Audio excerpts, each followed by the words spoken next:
ఈరోజు నా యొక్క అంశం ఏంటంటే no guarantee without God. No guarantee without God. దేవుడు లేకుండా మానవుడికి గ్యారంటీ అనేది లేదు. ఏ విషయంలో కూడా మనిషికి గ్యారంటీ అనేది లేదు. జీవితానికి గ్యారంటీ లేదు. ఆ జీవన సంబంధమైనటువంటి ఏ విషయానికి కూడా గ్యారంటీ లేదు. ఇక్కడ యాకోబు రాసినటువంటి పత్రిక నూతన నిబంధనలో ఒకానొక శ్రేష్టమైనటువంటి పత్రిక. యాకోబు మన ప్రభు అయినటువంటి యేసుక్రీస్తు యొక్క సహోదరుడు. యేసుక్రీస్తు యొక్క వాక్య పరిచర్య ద్వారా తదనంతరం ప్రభావితం చేయబడి అదే ప్రకారము డైరెక్ట్గా పాయింట్కి వచ్చి సూటిగా సత్యాన్ని స్పష్టంగా తెలియచేసేటువంటి అతి కొద్దిమంది దైవ సేవకుల్లో యాకోబు ఒకడు. అండ్ ఆయన దైవికమైనటువంటి విషయాలను ఈ యొక్క పత్రికలో అద్భుతంగా రాశాడు. నేను ప్రార్థన చేశాను, ప్రభువా మరి ఈ యొక్క పరిస్థితికి ఏ సందేశం ఇవ్వాలి. ఈ 6 వారాలు అదే ప్రకారం ప్రభు యొక్క నడిపింపును బట్టి మన సందర్భానుసారంగా ఏ సందేశం అయితే కావాలని దేవుడు నిశ్చయిస్తున్నాడో దాన్ని ఇవ్వడానికి నేను ఆయన సన్నిధిలో ఉన్నప్పుడు నిన్న నేను ప్రిపేర్ అవుతున్నప్పుడు ఈ సందేశాన్ని నా దృష్టికి తీసుకుని వచ్చాడు. దాంట్లో ఉన్నటువంటి మూల విషయాలను అంటే కీ పాయింట్స్ని నేను మీ దృష్టికి తీసుకురావడానికి మీ ఎదుట నిలబడ్డాను. మరొకసారి చదువుతున్నాను. నేడైనను రేపైనను ఒకానొక పట్టణమునకు వెళ్ళి అక్కడ 1 సంవత్సరం ఉండి వ్యాపారము చేసి లాభము సంపాదింతము రండని చెప్పుకుని వారలారా, రేపేమి సంభవించునో మీకు తెలియదు. మీ జీవము ఏ పాటిది? మీరు కొంతసేపు కనబడి అంతలో మాయమైపోవు ఆవిరి వంటి వారే. కనుక ప్రభు చిత్తమైతే మనం బ్రతికి ఉండి ఇది అది చేతమని చెప్పుకొనవలెను. ఇప్పుడైతే మీరు మీ డంబముల యందు అతిశయపడుచున్నారు. ఇట్టి అతిశయమంతయు చెడ్డది. కాబట్టి మేలైనది చేయనెరిగియు అలాగు చేయని వానికి పాపము కలుగును. చాలా బలమైనటువంటి వాస్తవిక విషయాన్ని కనులకు కట్టేటట్టు చూపించేటువంటి సత్యాన్ని యాకోబు రాశాడు. ప్లానింగ్ అనేది అంటే మనిషి తన జీవితంలో ప్రణాళికను కలిగి ఉండుట, ఒక పథకాన్ని వేసుకొని దాని ప్రకారం తన జీవితంలో ముందుకు పోవుట అనేది ప్రపంచంలో మనందరికీ తెలిసినటువంటి విషయమే. భవిష్యత్ కార్యాచరణ, ఫ్యూచర్ ప్లానింగ్ అనేది మనిషికి అవసరం. కానీ అది ఎప్పుడు తప్పుదారి పడుతుంది లేక ఎప్పుడు అది ఒక నేరముగా పరిగణించబడుతుందంటే ఎప్పుడైతే దేవుడిని సంప్రదించకుండా, దేవుడి యొక్క ఆలోచనను తెలుసుకోకుండా, దేవుని చిత్తము క్రింద దానిని చేయకుండా ఒక మనిషి ముందుకు పరుగులు తీస్తాడో అప్పుడు అది తప్పుగా ఉంటుంది అన్నది యాకోబు యొక్క సందేశం. లేకపోతే యాకోబు ఆ యొక్క క్రైస్తవ విశ్వాసులకు, అక్కడ ఉన్నటువంటి క్రైస్తవ సంఘానికి నేర్పుతున్నటువంటి ఆత్మీయ పాఠం. మనుషులు అంటే మనము చాలా రకాలుగా ప్లాన్స్ వేస్తాం. కానీ మన ప్లాన్స్ చాలా సులువుగా చాలా పెద్ద స్థాయిలో దెబ్బతినిపోవచ్చు, కుదేలైపోవచ్చు. అలాంటి పరిస్థితిలో ప్రస్తుతము ప్రపంచం ఉంది. అండ్ ఇక్కడ పాయింట్ ఏంటంటే జీవితానికే గ్యారంటీ లేనప్పుడు ఇక జీవన సంబంధమైనటువంటి ప్లాన్స్కి, ప్రణాళికలకు ఏం గ్యారంటీ ఉంది? ఎవరు గ్యారంటీని ఇస్తారు? 2-3 నెలలుగా ప్రపంచాన్ని పట్టి పీడిస్తున్నటువంటి ఒక పెద్ద పీడ ఏంటో మీకు తెలుసు. కరోనా వైరస్, COVID-19 అనేటువంటి ఒక అన్నోన్, అన్సీన్ వైరస్. అది ప్రపంచ దేశాలన్నింటిలోనికి వెళ్ళింది, అన్ని రకాల మానవుల్లోనికి వెళ్తోంది. అండ్ చాలామందిని రోగగ్రస్తుల్ని చేసింది, చంపేసింది. ప్రభుత్వాలను అది చాలా రకాలుగా నియంత్రించింది. అండ్ ప్రపంచం అంతా కూడా, హ్యుమానిటీ అంతా కూడా ఒక రకంగా చెప్పాలంటే లాక్డౌన్లోనికి తీసుకుని వచ్చేసింది. మనుషులందరినీ లోపల మూత వేసింది. అండ్ ఈ టైంలో బిలియన్స్ ఆఫ్ పీపుల్ అంటే కోటాను కోట్ల మంది యొక్క ప్రణాళికలు నాశనం అయిపోయాయి. వారి యొక్క ప్లాన్స్ అన్నీ కూడా క్యాన్సిల్ అయిపోయాయి, లేక అవన్నీ కూడా కంప్లీట్గా డిస్ట్రాయ్ అయిపోయాయి. కోట్ల మంది యొక్క ప్రయాణాలు ఈ టైంలో క్యాన్సిల్ అయిపోయాయి. ఏ ఎయిర్పోర్ట్లో మీరు చూసినా కూడా ఫ్లైట్ తర్వాత cancelled. So airports shut down, railway stations shut down, bus stations shut down, ship yards shut down. And ప్రతి చోట కూడా ప్రయాణం, బిలియన్స్ ఆఫ్ పీపుల్ యొక్క ప్రయాణము షట్ డౌన్ అయిపోయింది, క్యాన్సిల్ అయిపోయింది. వారి యొక్క ప్రయాణాలు రకరకాలుగా వారు ప్లాన్లు వేసుకున్నారు, అవి క్యాన్సిల్ అయిపోయాయి. దాంతోపాటు దేశాల మధ్యలో, సంస్థల మధ్యలో బిలియన్స్ ఆఫ్ డాలర్స్ వర్త్ యొక్క వ్యాపారపు లావాదేవీలు క్యాన్సిల్ అయిపోయాయి. పెద్ద పెద్ద ప్రభుత్వ రంగ సంస్థల యొక్క కార్యక్రమాలు, పెట్టుబడులు క్యాన్సిల్ అయిపోయాయి. దాంతోపాటు మనం ఇక చూస్తే మరి ఎంతోమంది విద్యార్థులు ప్రపంచవ్యాప్తంగా నేను చెప్తున్నాను, ఎంతోమంది లక్షలాది మంది విద్యార్థులు రాసేటువంటి స్పెషల్ పరీక్షలు క్యాన్సిల్ అయిపోయాయి. ఆ తర్వాత మరి గొప్ప గొప్ప అంటే ప్రపంచ ప్రఖ్యాతిగాంచినటువంటి స్టార్స్ యొక్క కాన్సర్ట్లు బిలియన్స్ ఆఫ్ డాలర్స్ నష్టమును తీసుకుని వచ్చేటువంటి రీతిలో క్యాన్సిల్ అయిపోయాయి. లక్షల కోట్ల మంది మరి దాంట్లో అభిమానుల యొక్క హృదయాలు పగిలిపోయాయి అని కూడా చెప్పచ్చు. అండ్ కొన్ని లక్షల వివాహాలు క్యాన్సిల్ అయిపోయాయి. అండ్ ఈ టైంలో జపాన్లో జరగాల్సినటువంటి ఒలింపిక్స్ ప్రపంచ ప్రఖ్యాతిగాంచినటువంటి క్రీడ అది ఈ సంవత్సరానికి క్యాన్సిల్ అయిపోయింది. అండ్ ఇదే మాసంలో ఇదే సమయంలో ప్రపంచంలో ఉన్నటువంటి 4 పెద్ద మతాలు ఆర్ ఎక్కువ మంది అనుసరించే మతాలుగా మనం తీసుకుంటే ఫస్ట్ క్రిస్టియానిటీ, సెకండ్ ఇస్లాం, థర్డ్ హిందూయిజం, ఆ తర్వాత మరి క్రిస్టియానిటీకి సంబంధించినటువంటి దాని గురించి చెప్తున్నాను జుడాయిజం. ఈ 4 యొక్క సంవత్సరంలో వచ్చేటువంటి అతి పెద్ద ఆరాధన ఉత్సవము లేక ఫెస్టివల్ అనండి లేక వర్షిప్ సర్వీస్ అనండి, అవి ఫస్ట్ టైం క్యాన్సిల్ అయిపోయాయి. 100 ఏళ్లలో మనము ఈ రీసెంట్ హిస్టరీని తీసుకుంటే ఎప్పుడు జరగనట్టు అవి క్యాన్సిల్ అయిపోయాయి. సో ఇప్పుడు ప్రపంచమంతా కూడా ఏం చేస్తోంది? సింపుల్గా అలా నిస్సహాయంగా నిలబడి చూస్తుంది. ఏమీ చేయలేని పరిస్థితి, కట్టడి చేయబడింది కనుక, లాక్డౌన్లో ఉంది కనుక ఏమీ చేయలేకపోతుంది. ఈ ప్లాన్స్ కోసం ఎంతో ప్రిపరేషన్, ఎంతో పర్స్పిరేషన్, ఎంతో మరి డబ్బు ఖర్చు పెట్టారు. కానీ అదంతా కూడా డౌన్ ద డ్రైన్ అంటే మురికి కాలువలోనికి ఈ యొక్క కరోనా వైరస్ తీసుకెళ్ళిపోయింది. సో దీన్ని బట్టి మనం అర్థం చేసుకోవచ్చు, there is no guarantee without God. దేవుడు లేకుండా మనకు మానవాళికి గ్యారంటీ అనేది ఏమీ లేదు. యాకోబు రాసినటువంటి ఆ యొక్క వచన భాగంలో 6 విషయాలు నేను మీ ముందు పెడతాను, జాగ్రత్తగా మీరు వినాల్సిందిగా మనవి. 13వ వచనాన్ని మీరు చూస్తే మొదటి పాయింట్ ఏంటంటే లైఫ్స్ డెలిబరేషన్ అంటే జీవితంలో మనం చేసే ఆలోచన, జీవితంలో మనకున్న ఆశయము లేక మన ఆశ అని మనం చెప్పొచ్చు. ప్రతి మనిషికి ఉండేటువంటి విషయం, కాకపోతే ప్రత్యేకంగా క్రైస్తవ సంఘానికి, క్రైస్తవ విశ్వాస సమాజానికి రాశాడు కనుక వారి గురించి మాట్లాడుతున్నాడు. వారిలో ఉన్నటువంటి ఆలోచన ఏ రకంగా ఉంది, వారి యొక్క వైఖరి ఏ రకంగా ఉంది, వారి ధోరణి, వారి యాటిట్యూడ్ ఏ రకంగా ఉంది, అండ్ అది ఎందుకు వాక్యానుసారం కాదు, ఎందుకు దేవుని దృష్టిలో అది సరైనది కాదో వారికి తెలియజేస్తున్నాడు. వారి ద్వారా మనకు కూడా తెలియజేస్తున్నాడు. 13వ వచనంలో నేడైనను రేపైనను ఒకానొక పట్టణమునకు వెళ్ళి అక్కడ 1 సంవత్సరం ఉండి వ్యాపారము చేసి లాభము సంపాదింతుము రండని చెప్పుకొని వారులారా. ముందే చెప్పాను కదా, ముక్కుసూటు మనిషి డైరెక్ట్గా మాట్లాడేస్తాడు. వేరే చోట సహోదరులారా అన్నాడు, కానీ ఇక్కడ చెప్పుకుని వారులారా అంటున్నాడు. అంటే వారు చేసేటువంటి తప్పిదాన్ని వారికి కొంత కఠినంగా చూపించేటువంటి ప్రయత్నంలో యాకోబు ఆ రకంగా వారిని సంబోధించాడు. సో ఈ ప్రజలు చక్కగా ప్రణాళికలు వేస్తారు. అండ్ వీరి ప్రణాళికలు చాలా డీటెయిల్డ్గా ఉంటాయి. అంటే వీరి ప్లాన్స్ చాలా డీటెయిల్డ్గా ఉంటాయి. ఎలా ఉంటాయి అంటే, వీరు కొంతమంది ఉంటారు చూడండి, ఎలా పడితే అలా బ్రతికేటువంటి వారు, ప్లాన్లెస్ అండ్ అన్ప్రిపేర్డ్ పీపుల్గా అట్లా ఉండరు. వీరు చక్కగా ప్లాన్స్ వేస్తారు. నేటికి కావాల్సిన ప్లాన్స్ వేస్తారు, రేపటికి కావాల్సిన ప్లాన్స్ వేస్తారు. అంత మాత్రమే కాదండి, రాబోయేటువంటి సంవత్సరం అంతటికి కూడా ప్లాన్ వేస్తారు. వీళ్ళకి ముందు చూపు చాలా ఎక్కువ. కాకపోతే ముందు చూపు ఉండాల్సినటువంటి విషయంలో లేక ఉండకూడనటువంటి విషయంలో ఉంది. అదే వీరి యొక్క పొరపాటు. సో వీరు ప్రయాణానికి సంబంధించి ప్లాన్ వేశారు, పట్టణానికి సంబంధించి ప్లాన్ వేశారు, చేయాల్సినటువంటి వ్యాపారానికి సంబంధించి ప్లాన్ వేశారు. అండ్ ఆ వ్యాపారంలో రావాల్సినటువంటి లాభాన్ని కూడా వీరు అంచనాలు వేసుకొని చక్కగా ప్లాన్ వేసుకున్నారు. వీరు ఈ రకంగా చేయడం తప్పు కాదు. ఎందుకంటే మనిషి తప్పకుండా ప్లాన్ వేసుకోవాలి, ప్లాన్ ప్రకారమే పని చేయాలి, ప్రాఫిట్ని సంపాదించాలి.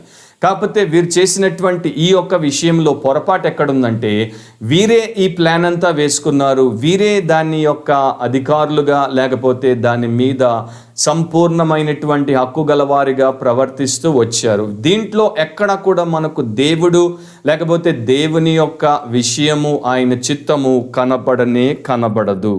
సో దేవుడు లేకుండా యాకోబు కాలంలో కొంతమంది వ్యాపారస్తులు వారి స్వంత ఆలోచన చొప్పున వారికి ఉన్న ఆశ ప్రకారము ముందుకెళ్ళిపోవడానికి వారు ప్రయత్నం చేస్తున్నారు. సో పట్టణం ఏదో, అండ్ ఎంతకాలం ఉండాలో, ఎంత వ్యాపారం చేయాలో, ఎంత లాభం సంపాదించాలో, ఇవన్నీ కూడా వారు చెప్తున్నప్పుడు వారు ఏమనుకుంటున్నారు, మాకు నేటి మీద, రేపటి మీద, రాబోయే సంవత్సరం అంతటి మీద, మేము చేయబోయే వ్యాపారం మీద, ఫలానా పట్టణం మీద అండ్ రాబోయే వ్యాపారం మీద మాకు అధికారం ఉంది, మేము దానిని మేము అనుకున్నట్టు చేయగలము, సాధించగలము అన్నది వారిలో ఉన్నటువంటి ఒక లోపభూయిష్టమైనటువంటి ఆలోచన. అంటే వారిలో ఉన్నటువంటి ఒక ఫ్లాడ్ థాట్ లేక ఫ్లాడ్ థింకింగ్ అని చెప్పొచ్చు. ఇది వీరి పరిస్థితి. ఇప్పుడు మీరు సామెత 16:9 ఒకసారి చూడండి. ప్రావర్బ్స్ 16:9 అక్కడ దేవుడి వాక్యము చాలా చక్కగా మనకి ఒక చురక పెడుతోంది అన్నమాట. అంటే మనకి కొంత మెలకువ వచ్చేటట్టు ఒక చురక పెడుతోంది. ఒకడు తాను చేయబోవునది తన హృదయములో యోచించుకొనును, యెహోవా వాని నడతను స్థిరపరచును. అంటే ఒక మనిషి తాను ఏం చేయాలనుకుంటున్నాడో దాని గురించి ఆలోచించుకుంటాడు, హృదయంలో ప్లాన్ వేసుకుంటాడు హార్ట్లో. కానీ దాన్ని చెయ్యాలా వద్దా, దాన్ని నిజంగా అమలులోనికి అంటే ఉనికిలోనికి తీసుకుని రావాలా, ఆ ప్లాన్ సక్సెస్ఫుల్గా ఇంప్లిమెంట్ అవ్వడానికి దేవుడు కృపను ఇవ్వాలా లేదా అన్నది దేవుడు నిర్ధారిస్తాడు, దేవుడు నిర్ణయిస్తాడు. ఇంగ్లీష్లో మెసేజ్ బైబిల్ ఈ రకంగా ఈ వచనాన్ని పారాఫ్రేజ్ చేసింది. We plan the way we want to live, but only God makes us able to live it. మనం కావలసినట్టు మనము జీవించడానికి పథకం వేసుకుంటాం, ప్లాన్ చేస్తాం, కానీ దేవుడు ఒక్కడే ఆ రకంగా అది సంభవించినట్లు చేయగలడు. ఆయనకు మాత్రమే ఆ యొక్క సామర్థ్యము, అధికారం ఉంది. సో వీరు ఏం ఆలోచిస్తున్నారు? ఇంతకుముందు మీరు తర్వాత యాకోబు 4వ అధ్యాయం ప్రారంభం నుండి చదువుకుంటూ రండి. అక్కడ దురాశ పరులను ఆయన తిట్టాడు, లోకస్తులను అంటే లోకముతో స్నేహము చేసి లోక సంబంధులుగా బ్రతికేటువంటి వారిని ఆయన గద్దించాడు. అది దేవుడికి వ్యతిరేకంగా పాపం అని చెప్పాడు. అయినప్పటికీ కూడా వీరి యొక్క ఆలోచన ఎట్లా ఉంది చూడండి. ఎంతసేపు ఈ లోకములో మేము తిష్ట వేసి ఉంటాము, ఈ లోకములో మాకు కావాల్సింది చేసుకుంటాము, లాభము సంపాదించుకుంటాము అని భౌతిక పరంగానే వారు ఆలోచించారు. దేవుడిని, దేవుడి విషయాలను లెక్కలోనికి తీసుకోలేదు, పరిగణలోనికి తీసుకోలేదు. ఆత్మీయమైనటువంటి వాస్తవికతకు అంటే స్పిరిచువల్ రియాలిటీకి వారు అందులైపోయారు. సో ఇలాంటి వారిని ఏమంటారంటే స్వకీయ దురాశలకు అనుకూలంగా నడిచేటువంటి వారు, పూర్తిగా స్వార్థపరులు అని మనం చెప్పొచ్చు. అక్కడ ఆయన వాడినటువంటి మాటలు కూడా వారు ఏం మాట్లాడుకుంటున్నారో దాని గురించి ఆయన రాశాడు కదా. ఆయన లాభము సంపాదింతుము రండని, ఇంగ్లీష్లో బాగుంటుంది వి విల్ అని ఉంటుంది, గాడ్ విల్ అని ఉండదు, వి విల్ అని ఉంటుంది. సో మనము లాభము సంపాదింతుము రండని చెప్పుకుని వారలారా. సో మీరే ఉన్నారు దీంట్లో, ప్లాన్ అంతట్లో. మీ దేవుడేడి అండ్ మీరు ఎందుకింత బుద్ధిహీనంగా పని చేస్తున్నారు అని ఆయన చెప్తున్నాడు. సో దేవుడిని మన యొక్క పథకాల్లోనికి తీసుకురాకపోతే, మన ప్రణాళికల్లోనికి తీసుకురాకపోతే, మన జీవిత ఆశయాల్లోనికి తీసుకురాకపోతే, మన ఆలోచనల్లోనికి తీసుకురాకపోతే మనం చాలా పెద్ద నేరము, పాపము, ఘోరము చేసిన వారం అవుతాం. తర్వాత చదువుకోండి యెషయా గ్రంథం 32:8. తెలుగులో మరి తర్జుమా ఒక రకంగా ఉంది, కానీ యాక్చువల్ హీబ్రూ ట్రాన్స్లేషన్ని ఇంగ్లీష్లో కొన్ని వర్షన్స్లో మనం ఈ రకంగా చూస్తాం. The noble man makes noble plans. ఘనమైనటువంటి వాడు ఘనమైనటువంటి ప్రణాళికను కలిగి ఉంటాడు. అంటే ఎవడైతే దేవుడి చేత నీతిమంతుడిగా తీర్చిదిద్దబడ్డాడో అలాంటి నీతిమంతుడు దేవుడు మెచ్చేటువంటి నీతి ప్రణాళికలను కలిగి ఉంటాడు. ఇక ఘనహీనుడు అండ్ లోక సంబంధి, శరీరానుసారి అండ్ ప్రస్తుతం కోసమే పాకులాడేటువంటి వాడు ఏ రకంగా ప్రణాళికలు వేస్తాడు అన్నది నేను మీకు చెప్పాల్సిన అవసరం లేదు. లోకాన్ని ప్రేమించేవాడు లోకములోనే తన యొక్క సమస్తాన్ని చూసుకునేటువంటి వాడు లోకము ద్వారానే లాభాన్ని సంపాదించుకుందాం అనుకుంటాడు. దేవుడి కొరకు జీవించేవాడు దేవుని ద్వారా దాన్ని సంపాదించుకుందాం అనుకుంటాడు. యేసు ప్రభు చెప్పినటువంటి ఒక ఉపమానము బహుశా ఈ యొక్క యాకోబు తెలుసుకుని ఉండి ఉంటాడు. అందుకనే దాన్ని ఇప్పుడు జ్ఞాపకం చేసుకొని ఇక్కడ ఈ రకంగా తన కాలపు క్రైస్తవులకు ఆయన వాక్యమును రాశాడు. లూకా సువార్త 12వ అధ్యాయము మనందరికీ బాగా పరిచయం ఉన్నటువంటి వాక్య భాగం అది. లూకా 12వ అధ్యాయము 17 వచనం 16వ వచనం నుండి 21వ వచనం వరకు మీరు తర్వాత చదువుకోండి. నేను మాత్రం 17-18 చదువుతాను. ఒక ధనికుడు అతనికి విస్తారంగా పండింది అండ్ అప్పుడు ఈ రకంగా అనుకుంటున్నాడు. Luke 12:17 and 18. అప్పుడు అతడు, నా పంట సమకూర్చుకొనుటకు నాకు స్థలము చాలదు గనుక నేనేమి చేతునని తనలో తాను ఆలోచించుకొని, నేను ఇలాగు చేతును, నా కొట్లు విప్పి వాటికంటే గొప్ప వాటిని కట్టించి అందులో నా ధాన్యమంతటిని, నా ఆస్తిని సమకూర్చుకొని అని అంటున్నాడు. సో ఆయన ప్లాన్ చూడండి. అండ్ ఆ యొక్క పారబుల్లో యేసుప్రభు మాట్లాడినటువంటి ఈ ధనికుడి విషయంలో ఎక్కడ మనకి దేవుడు కనిపించడు, అతని యొక్క విషయాలే కనిపిస్తాయి.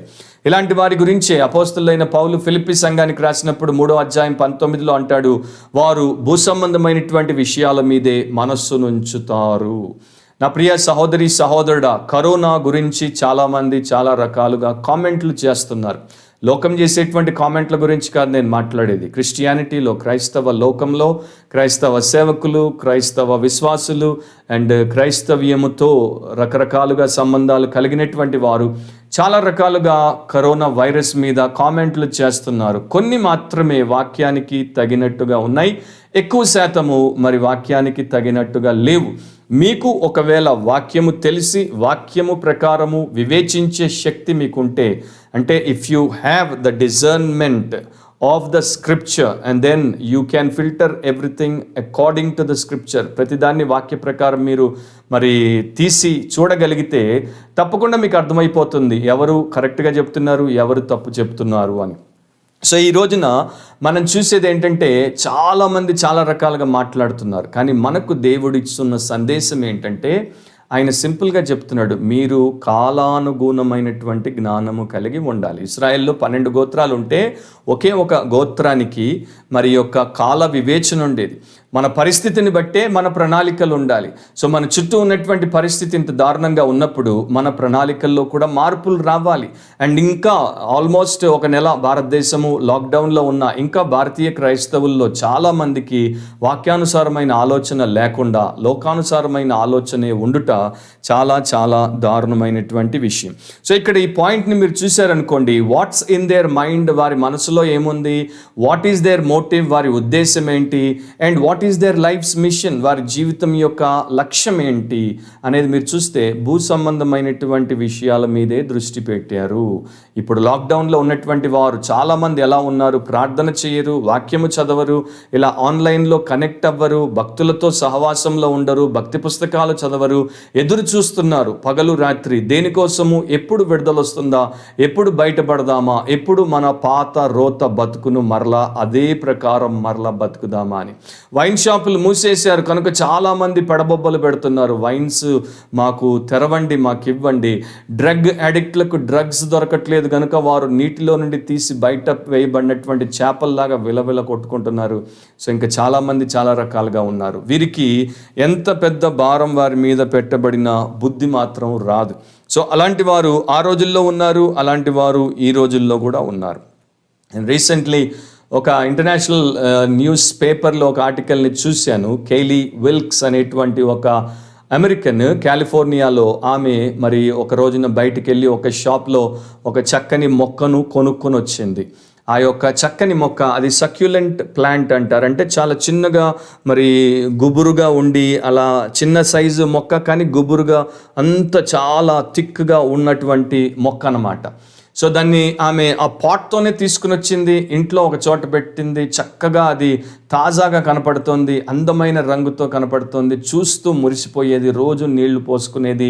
ఆ రకంగా 2 ఏళ్ళు గడిచిన తర్వాత ఆమె ఆ యొక్క మొక్కను దాంట్లో నుండి తీసి పెద్ద పాట్లో పెడదాం అనుకుంది, సో దట్ అది ఇంకా పెరగడానికి, ఆమె యొక్క అంటే గదిలో అందాన్ని తీసుకురావడానికి.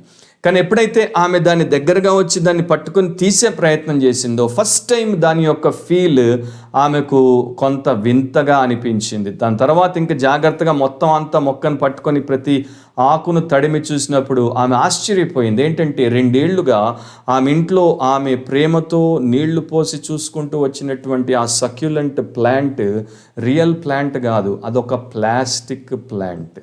దాన్ని ఆమె ఊడబెరికిన తర్వాత కానీ అర్థం కాల. అన్ని యుఎస్ డైలీల్లో ఈ యొక్క వార్తను వారు ప్రచురించారు. తర్వాత యుఎస్ టెలివిజన్లో కూడా వారు దీని గురించి నవ్వుకుంటూ మరీ చెప్పారు. ఒక మనిషి ఒక విషయంలో ఎంతగా లీనమైపోతాడంటే అది నిజమైనదో కాదో కూడా తెలుసుకోలేనటువంటి దారుణ పరిస్థితికి దిగజారుతాడు. సో ఈ రోజున ఈ విషయాన్ని మీరు ఆ రకంగా తీసుకోవచ్చు. నేను దాంతోపాటు ఇంకొక పాఠాన్ని కూడా మీకు చెప్తాను. ఏంటంటే చాలామంది పైకి కనబడినట్లు లోపల ఉండరు. పైకి వారు మరి అందమైన విశ్వాసులుగా, క్రైస్తవులుగా, భక్తిపరులుగా కనపడవచ్చు, కానీ లోపల రియల్ సబ్స్టెన్స్ లేదు. లోపల వారంతా ప్లాస్టిక్, వారు ప్యూర్ క్రిస్టియన్ పర్సనాలిటీని కలిగి లేరు అని మనం తెలుసుకోవచ్చు. సో ఆ కోవకు సంబంధించినటువంటి వారికే యాకోబు భక్తుడు ఈ యొక్క గంభీరమైనటువంటి మాటలను తెలియజేస్తున్నాడు. సో మనం ఒకవేళ ఆ రకంగా ఉంటే మనకు దేవుడు లేడు గనుక నో గ్యారంటీ మనకు బతుకులో ఎప్పుడు ఏమవుతుందో, ఏమైనా కూడా దాంట్లో మనం ఏ రకంగా అవతలికి తేలిపోవాల్సి వస్తుందో అర్థం కాదు. ఇక్కడ యాకోబు ప్లానింగ్ గురించి తప్పుగా మాట్లాడుతున్నాడా? లేదు. వాక్యంలో ఎక్కడ కూడా మనము ప్రణాళిక వేసుకోకూడదని, ప్రణాళిక తప్పని, ఫ్యూచర్ ప్లానింగ్ ఉండకూడదని చెప్పట్లేదు. నిజానికి దేవుడు అనేక రకాలుగా మనకు దాని విషయంలో పాఠాలు నేర్పాడు. ఇప్పుడు అది నా యొక్క మెసేజ్లో మూల విషయం కాదు కనుక దాంట్లోనికి నేను ఎక్కువ వెళ్ళను. 2020లో మరి జనవరి అయిపోయింది, ఫిబ్రవరి అయిపోయింది, మార్చ్ అయిపోయింది, ఏప్రిల్ అయిపోబోతోంది. ఆల్రెడీ కొంతమంది మేధావులు ఏమంటున్నారంటే 2020 has been the most painful year for the entire world. లోకమంతటికి 2020 చాలా బాధను, నొప్పిని కలిగించిన సంవత్సరం.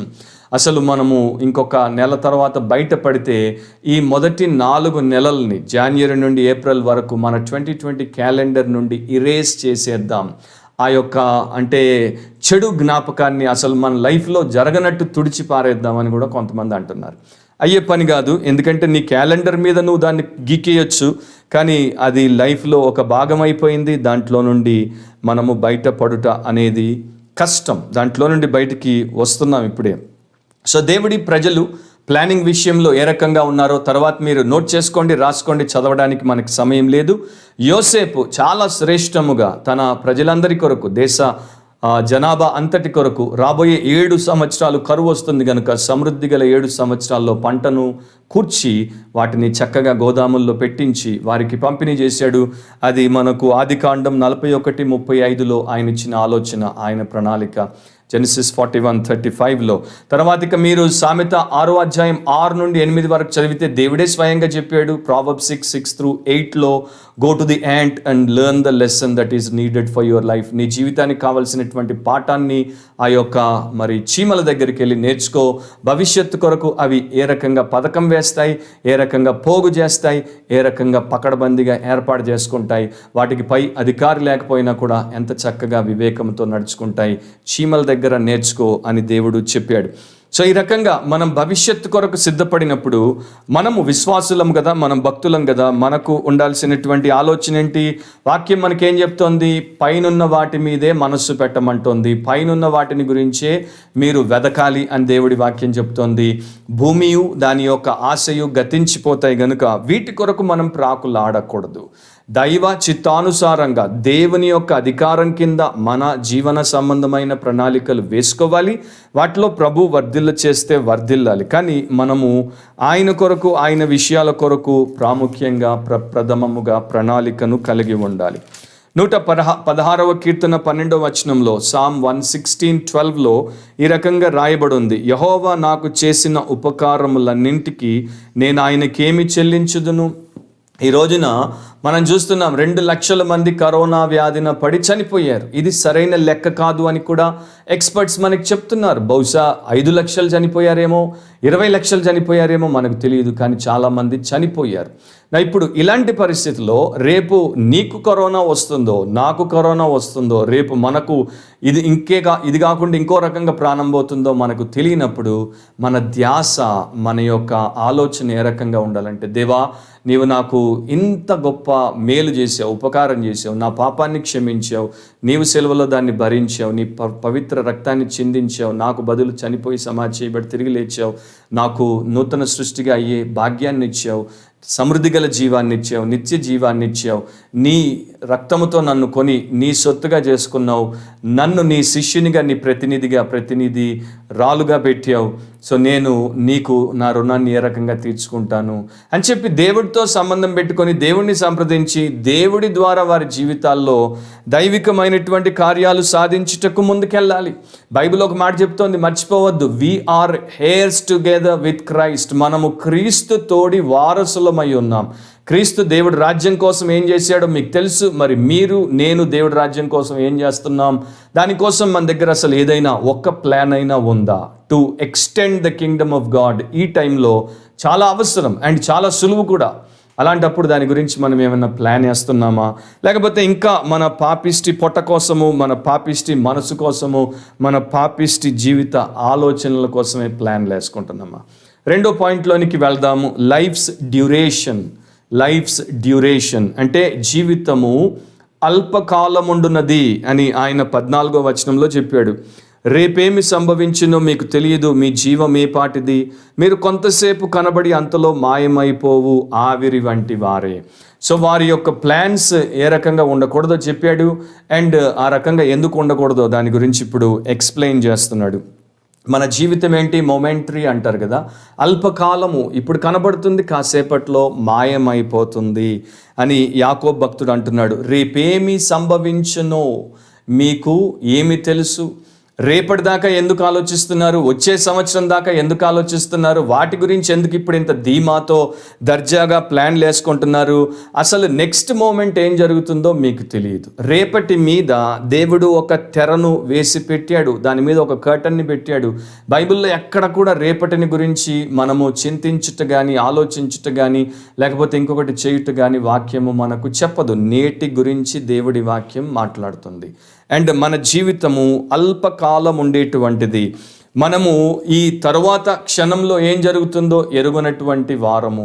తరువాతి క్షణము, తరువాతి గడియ, తరువాతి సమయము మన ఆధీనంలో లేనటువంటి నిస్సహాయులమైనటువంటి ప్రజలము. మనం చాలా గొప్ప డిగ్రీలు చదివి ఉండొచ్చు, చాలా పెద్ద ఉద్యోగాలు వెలగబెడుతూ ఉండొచ్చు, చాలా పెద్ద వ్యాపారాలు చేస్తూ ఉండొచ్చు, మనకి పెద్ద పెద్ద మంత్రులు తెలిసి ఉండొచ్చు, పలుకుబడి ఉండొచ్చు, ప్రతిష్ట ఉండొచ్చు, ఏమైనా ఉండొచ్చు. కానీ నీ లైఫ్ మొమెంటరీ, అల్పకాలం ఉండేటువంటిది. అసలు నీకు ఎంత జ్ఞానం ఉన్నా కూడా, టెక్నాలజీ ఎంత ఉన్నా కూడా, ఇప్పుడు 5Gలోకి వచ్చాము, 5G కాదు 5 బిలియన్ G వచ్చినా కూడా నెక్స్ట్ మినిట్ ఏమవుతుందో మనకి ఇంకా తెలియదు. ఎన్నింటినో మనం ఇప్పుడు ట్రేస్ చేస్తున్నాం, కానీ మన నెక్స్ట్ మూమెంట్లో దేవుడు ఏమి అనుమతిస్తాడు, ఏం జరుగుతుంది అన్నది హ్యూమన్ ఇంటలెక్చువల్ కేపబిలిటీ ద్వారా ట్రేస్ చెయ్యలేం. అదే రాస్తాడు మహామేధావి, మహాజ్ఞాని అయినటువంటి సొలొమోను. సామెత 27వ అధ్యాయం 1వ వచనం, ప్రావర్బ్స్ 27:1, రేపటి దినమును గూర్చి అతిశయ పడకుము, ఏ దినమున ఏది సంభవించునో అది నీకు తెలియదు. సో రేపటిని గురించి బోస్ట్ అవ్వద్దు. అంటే రేపు ఇది, రేపు అది అని చెప్పి చాలామంది ప్రగల్భాలు పలుకుతుంటారు. ఆ రకంగా మాట్లాడద్దు, ఎందుకంటే ఏ దినమున ఏం జరుగుతుందో అది నీకు తెలియదు. ఇప్పుడు చూడండి, ప్రభుత్వానికి తెలియట్లేదు లాక్డౌన్ ఎత్తేస్తే పరిస్థితి ఎట్లా ఉంటుంది, లాక్డౌన్ కొనసాగిస్తే పరిస్థితి ఎట్లా ఉంటుంది. జర్మనీలో ఆల్రెడీ మరి ఏంజెలా మెర్కెల్ అనేటువంటి ఛాన్సలర్ లాక్డౌన్ని మెల్లగా తీసివేయడం ప్రారంభించింది. ఆమె దేశానికి ఆమె చేయాల్సినటువంటి చేస్తుంది. కానీ నాకు బాధ కలిగినటువంటి ఒక విషయం ఏంటంటే, రిలీజియస్ గ్యాదరింగ్ని August 31 వరకు ఫర్బిడ్ చేసింది. అంటే 31వ తారీఖు ఆగస్ట్ వరకు చర్చెస్లో భక్తులు సంఘముగా కూడుకోలేరు. మే, జూన్, జూలై, ఆగస్ట్ 4 నెలలు జర్మనీ అంతా ఇంకా ఆన్లైన్ స్ట్రీమింగ్లోనే క్రిస్టియన్ సెయింట్లు దేవుణ్ణి ఆరాధించాలి. ఒకవేళ అది మన పరిస్థితి అయితే ఎట్లా ఉంటుందో ఆలోచించండి. సో ఎవరికి తెలియదు రేపు ఏం జరుగుతుందో, దాన్ని దేవుడు సడన్గా మార్చవచ్చు. సో ఇలాంటి పరిస్థితుల్లో మనం ఒకటి గుర్తుపెట్టుకోవాలి, మనకు భవిష్యత్తు మీద పట్టు లేదు, భవిష్యత్తు మన మాట వినదు, అది మన చెప్పు చేతల్లో లేదు. ఒక పురాతనమైనటువంటి స్కాలర్ ఒక వ్యక్తిని అడిగాడంట ఈ రకంగా, మరి రేపు డిన్నర్కి వారు పిలిచారు కదా, మీరు కూడా వస్తున్నారా అని. అప్పుడు ఈ యొక్క మేధావి ఎవరైతే ప్రశ్న అడగబడిందో ఆయన ఈ రకంగా అన్నాడంట, I have not had a tomorrow for many years. అనేక సంవత్సరాలుగా అసలు నేను రేపు అన్నది లేకుండా బ్రతుకుతున్నాను. అంటే అర్థం ఏంటంటే, నేను ఎప్పుడు నేడు అన్న ప్రస్తుతంలోనే బ్రతుకుతాను, రేపటి రోజున దేవుడు నన్ను తిరిగి లేపితే, జీవం ఇస్తే దేవుడికి స్తోత్రం, లేకపోతే రేపు అనేది ఎవరికీ లేదు అని ఆయన చెప్తున్నాడు. సో వీరిలో ఏముంది అంటే ప్రిజంప్షన్ అంటారు దీన్ని, ఊహించుకుంటున్నారనమాట. రేపు ఉంటాను, వచ్చే సంవత్సరం ఉంటాను, 30 ఏళ్ళు ఉంటాను, 50 ఏళ్ళు ఉంటాను. కొంతమంది రిటైర్మెంట్ ప్లాన్స్ వేసుకుంటారు, చేసుకోండి, తప్పులేదు. దేవుడు చెప్తే దేవుడి డైరెక్షన్ కింద చేసుకోవడంలో తప్పులేదు. కానీ మీరు అతిశయించి అంతా నేను అనుకున్నట్టే జరుగుతుంది అని విర్రవీగుతూ ఆ ప్లాన్స్ వేసుకొని నేను ఇది చేస్తాను, అది చేస్తానంటే మొత్తం అన్నీ కుదేలైపోతాయి. అదే దేవుడు మనకి ఇక్కడ లూకాసు సువార్తలో మరొకసారి 12వ అధ్యాయానికి వద్దాం. అక్కడ ఆ విషయాన్ని యేసు ప్రభు చెప్పాడు. Luke 12:20 and 21. ఆ ధనికుడు అనేక సంవత్సరాలకు విస్తారంగా నీకుంది, సుఖించు, తిను, త్రాగు, సంతోషించు అని చెప్పుకుంటున్నప్పుడు 20వ వచనంలో దేవుడు అంటున్నాడు, అయితే దేవుడు, వెర్రివాడా, ఈ రాత్రి నీ ప్రాణమును అడుగుచున్నారు. ఈ రాత్రే, tonight they are asking for your life. రేపు కూడా కాదు, ప్రాణం పోయేది ఈరోజే. నువ్వు ఇంకా రేపు కాదు, ఎల్లుండి కాదు, వచ్చే వారం కాదు, వచ్చే నెల కాదు, వచ్చే సంవత్సరం కాదు, అనేక సంవత్సరాల గురించి అతిశయపడుతున్నావు. నీవు సిద్ధపరిచినవి ఎవని వగునని అతనితో చెప్పెను. దేవుని ఎడల ధనవంతుడు కాక తన కొరకే సమకూర్చుకొను వాడు అలాగుననే ఉండునని యేసు ప్రభు ముగించాడు. సో నా ప్రియ సహోదరి సహోదరులారా, ఇది భయమును కలిగించేటువంటి విషయమే. But at the same time ఇది మనల్ని సరిచేసేటువంటి, దిద్దుబాటు చేసేటువంటి విషయం. ఈ టైప్ కరెక్షన్ మనకు లేకపోతే మన కరప్షన్ అనేది పోకుండానే ఉండిపోతుంది. బైబిల్లో 31వ కీర్తన 15లో కీర్తనకారుడు అన్నాడు, నా కాల గతులు నీ యొక్క హస్తగతమై ఉన్నాయి. అంటే my times are in your hands O Lord అని అంటాడు. సో అది ఎప్పుడు మనం మర్చిపోవద్దు. దేవుడు జీవాధిపతి, దేవుడు విశ్వానికి సృష్టికర్త, దేవుడి యొక్క లోకం ఇది, దేవుడు చేసిన మనుషులం మనం. అండ్ దేవుడికి వేరుగా సపరేట్ ఎంటిటీస్గా మన ఓన్ ప్లాన్ ప్రకారం జీవించడానికి మనకు అవకాశం లేదు. మన జీవితము అల్పకాలం ఉంటున్నది.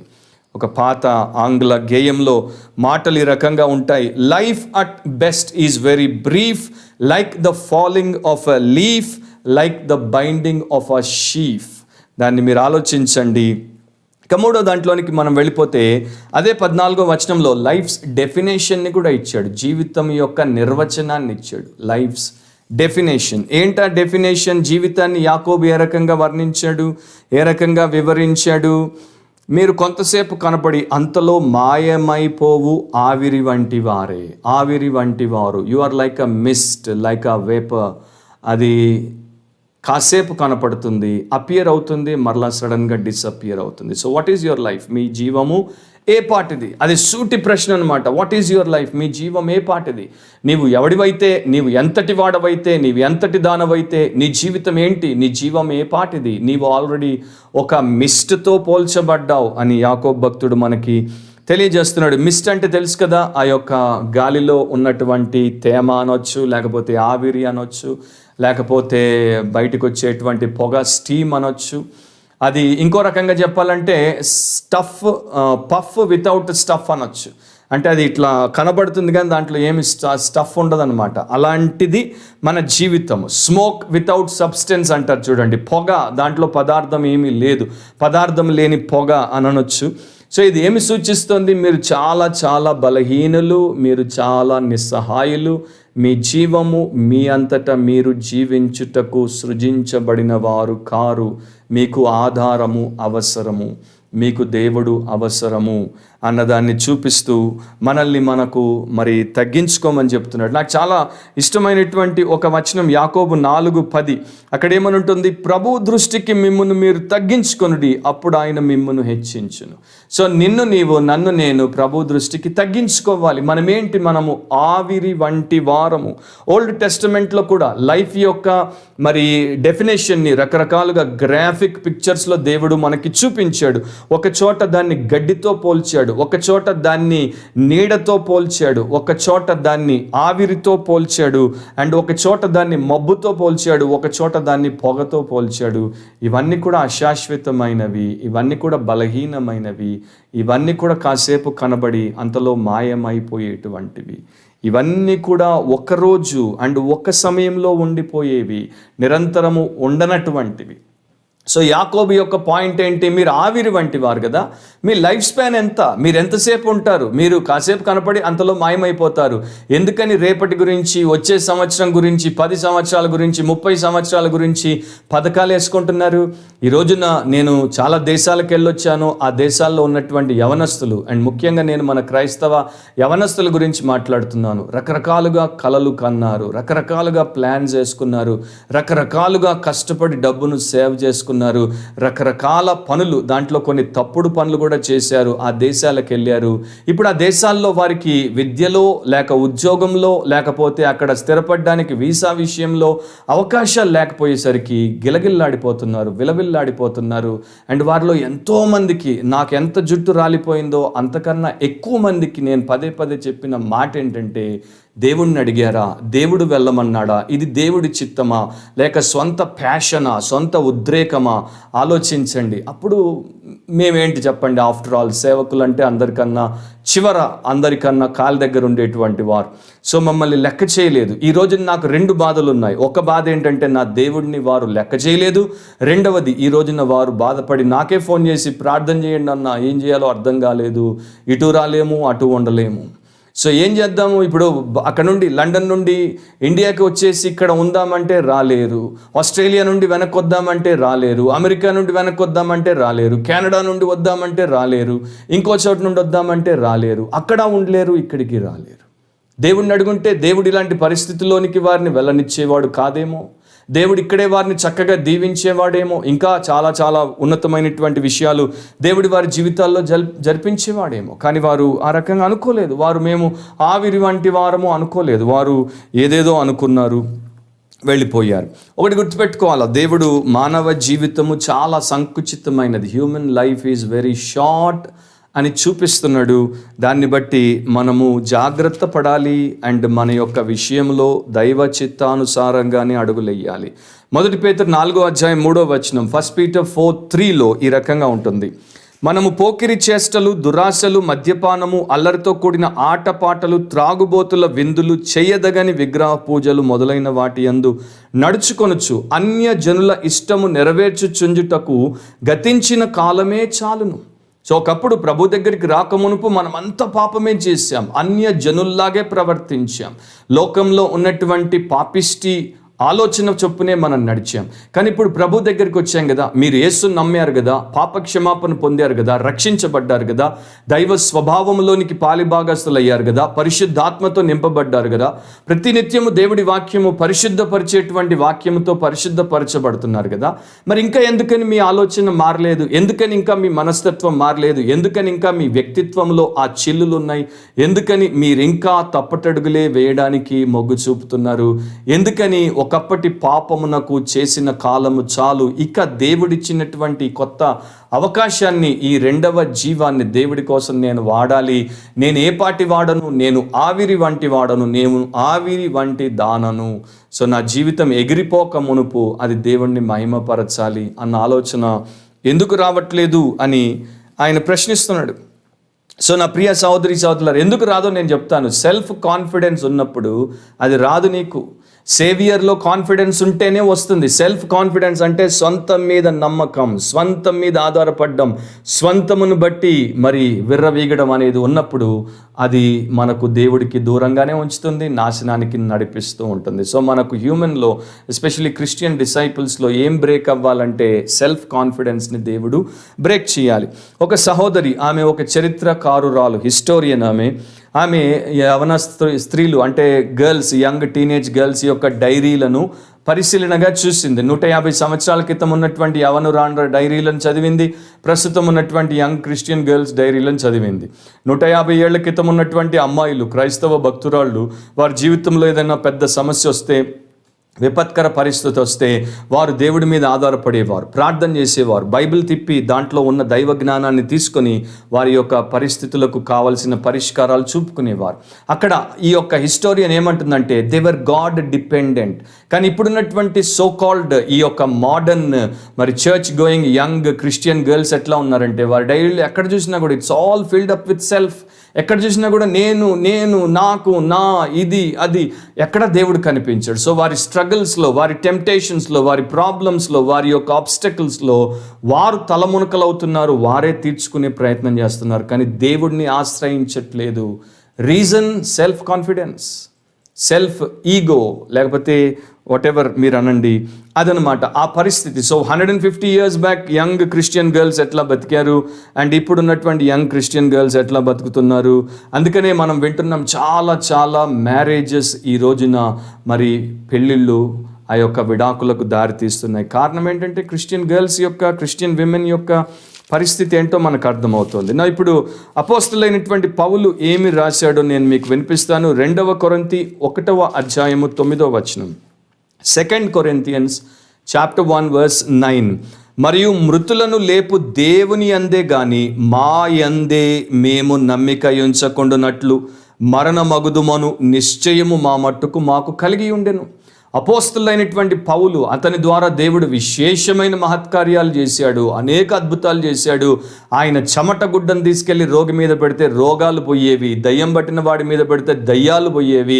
కేవలం పౌలు యొక్క హ్యాంకీ, పౌలు యొక్క స్వెట్ క్లాత్ ద్వారా జరిగాయండి. ఇప్పుడున్న చాలామంది అబద్ధ బోధకుల యొక్క కర్చీపుల ద్వారా ఏమీ జరగట్లా, మోసపోకండి. సో అంత గొప్ప ధన్యుడు దైవ సేవకుడు ఏమంటున్నాడు, మా మీద మాకు నమ్మకం లేదు. We do not have any kind of confidence on us. We have total confidence on him who can raise the dead. మృతులను లేపేటువంటి ఆయన మీదే మాకు పరిపూర్ణ నమ్మకం ఉంది. సో కరోనా కావచ్చు, లేకపోతే మరొకటి కావచ్చు, వచ్చి నీ ప్రాణాన్ని తీసుకోకుండా నీకు జీవాన్ని ఉంచాలా ఉంచకూడదా అన్నది దేవుడే నిర్ణయిస్తాడు అనేది నువ్వు తెలుసుకున్నప్పుడు సెల్ఫ్ కాన్ఫిడెన్స్ని నీవు కాలదనుతావు. So there is no guarantee without God. దేవుడు లేకుండా మనకు ఏ రకమైనటువంటి గ్యారంటీ లేదు, హామీ లేదు. కానీ 4వ పాయింట్లోకి వెళ్ళిపోదాం. లైఫ్స్ డెరివేషన్ అది 15వ వచనంలో రాయబడింది. ఇక్కడ నుండి చక్కగా మనం చేయాల్సిన దాని గురించి మాట్లాడతాడు. కనుక దేర్ఫోర్, ఆల్రెడీ ఏదైతే మనలో తప్పు ఉందో, ఏదైతే మనము చేయకూడదు చేశామో దాని గురించి హెచ్చరించిన తర్వాత, కనుక ప్రభు చిత్తమైతే మనం బ్రతికి ఉండి ఇది అది చేతమని చెప్పుకొనవలెను. ప్రభు చిత్తమైతే బ్రతుకుంటాం, ప్రభు చిత్తమైతే ఇది చేస్తాం, ప్రభు చిత్తమైతే అది చేస్తాం. ప్రభు చిత్తము కాకపోతే బ్రతికి ఉండము, ప్రభు చిత్తము కాకపోతే ఇది చెయ్యము అది చెయ్యము, అసలు ఏమీ లేదు అన్నది ఆయన చూపిస్తున్నాడు. సో ఇది ఒక క్రైస్తవ విశ్వాసికి, ఒక శిష్యునికి, శిష్యురాలికి ఉండాల్సినటువంటి మనస్తత్వం అన్నమాట. మన నోటితో దీన్ని మనం ఒప్పుకోవాలి అండ్ మన మనస్సుతో దీన్ని మనం గట్టిగా పట్టుకోవాలి. ఏదో పైన జస్ట్ ఒక మరి ఒప్పుకోలు ప్రార్థనలాగా చేయడానికి కాదు. కొంతమంది ప్రార్థన చేస్తారు, ప్రభువాని చిత్తమైతే, ప్రభువాని చిత్తమైతే, ప్రభువాని చిత్తమైతే, అంతవరకే. దాని తర్వాత చేసేదంతా సొంత చిత్తమే. అలా కాదు, రియల్గా మీ మైండ్లో, మీ మౌత్లో ఇది ఒక ట్రూ కన్ఫెషన్గా, ఒక కన్విక్షన్తో కూడుకున్నటువంటి కన్ఫెషన్గా ఉండాలి అని ఆయన చెప్తున్నాడు.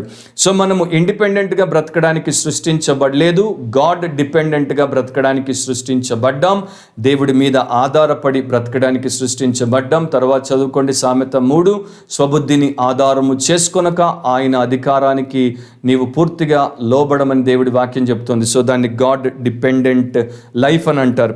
ఆ రకంగా ఉండాలి. కానీ క్రైస్తవులు ఏం చేశారు, తమ జీవితాన్ని, యేసయ్య వారి జీవితాన్ని తన స్వంత రక్తం ఇచ్చి కొన్నాడు, ఆయన చేతుల్లోనికి తీసుకున్నాడు. వారు మొదట నడిచి నాశనానికి పోతుంటే ఆయన వారి లైఫ్ని తన చేతుల్లోనికి తీసుకొని నిత్య జీవానికి, నిండైన జీవితానికి నడిపిద్దాం అనుకుంటున్నప్పుడు వారు మరలా ఆయన చేతుల్లో నుండి వారి జీవితాన్ని వెనక్కి లాగేసుకునేటువంటి ప్రయత్నము అండ్ అలాంటి ఒక ఘోరమైనటువంటి దుష్కార్యమును చేస్తున్నారు.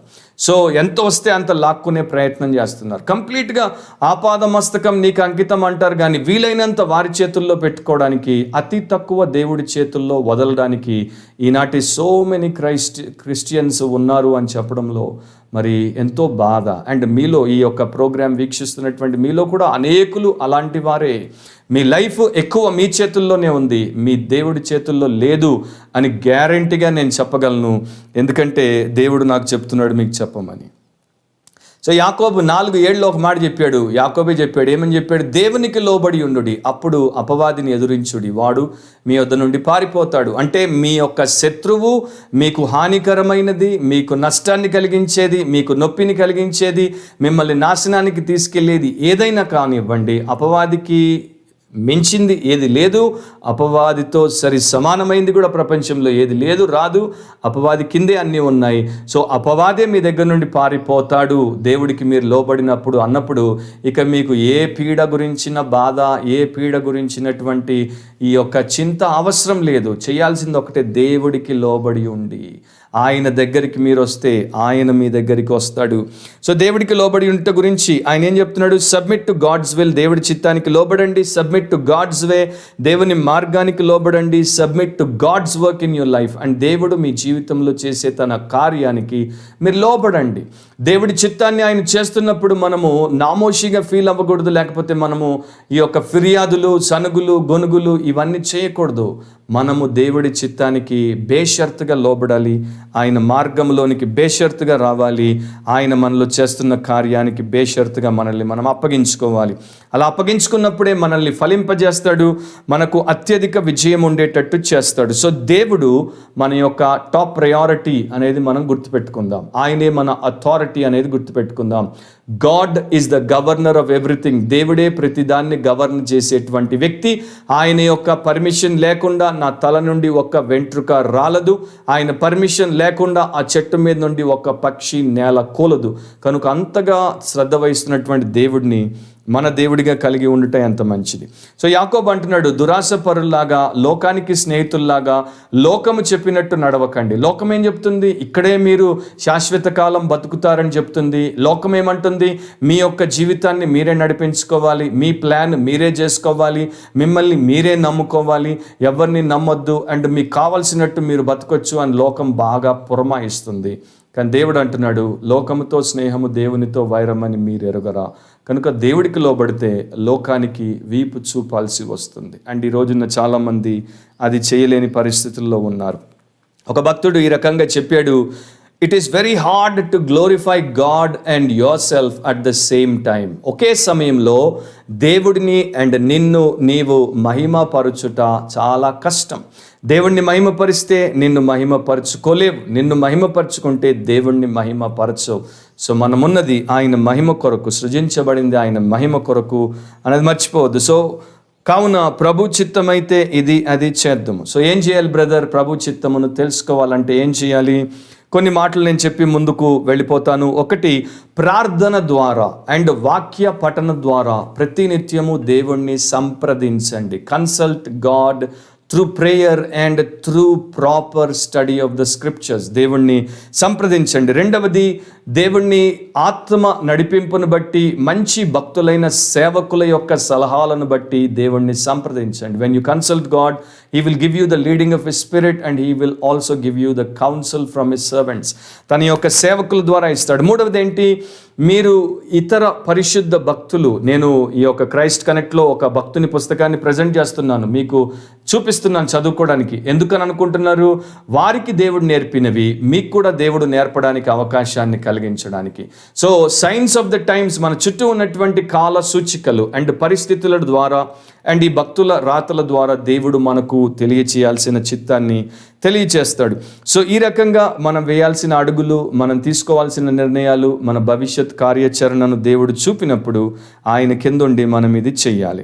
ఒకవేళ దీన్ని మనం నెగ్లెక్ట్ చేసామనుకోండి, నిర్లక్ష్యం చేసామనుకోండి, దీన్ని తిరస్కరించామనుకోండి, మనము డిజొబీడియంట్ అండ్ డిజాస్ట్రస్ పీపుల్గా మిగిలిపోతాం. అంటే అవిధేయత చూపుతున్నాం, అంతేకాదు మనము అడుగంటిపోయేటువంటి అవమానానికి అప్పగించబడేటువంటి వారముగా ఉండిపోతాం.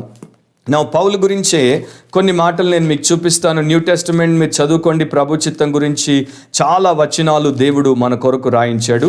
కానీ పౌలు ఏ రకంగా బ్రతికాడు, ఒక 4 వచనాలు మీకు చూపించనివ్వండి. 1 కొరింథీ 4వ అధ్యాయంలో మొదట మనము 19వ వచనాన్ని చూద్దాం. 1 Corinthians 4:19. ప్రభువు చిత్తమైతే త్వరలోనే మీ వద్దకు వచ్చి అని ఆయన అంటున్నాడు. చర్చ్ దగ్గరికి అంటే కొరింథు సంఘానికి వెళ్ళడానికి కూడా పౌలు భక్తుడు తన ఇష్టానుసారంగా అడుగులేయట్లేదు. ప్రభువు చిత్తమైతే, ఆయన నాకు ద్వారం తెరిచినప్పుడు, ఆయన నాకు అవకాశం ఇచ్చినప్పుడు, ఆయన టైంలో నేను మీ దగ్గరికి వస్తాను, ప్రభు చిత్తమైతే అని అంటాడు. తర్వాత మీరు అదే 1 కొరింథీ 16వ అధ్యాయము 7వ వచనాన్ని చూశారనుకోండి, 1 Corinthians 16:7 చూస్తే అక్కడ మరలా అంటాడు, ప్రభు సెలవైతే మీ వద్ద కొంతకాలం ఉండ నిరీక్షించుచున్నాను, కనుక ఇప్పుడు మార్గములో మిమ్మల్ని చూచుటకు నాకు మనసు లేదు. ప్రభు సెలవిస్తే నేను మీ దగ్గరకు వచ్చి కొంతకాలం ఉంటాను, అది ఎంతకాలం మనకు తెలియదు, ఉంటాను.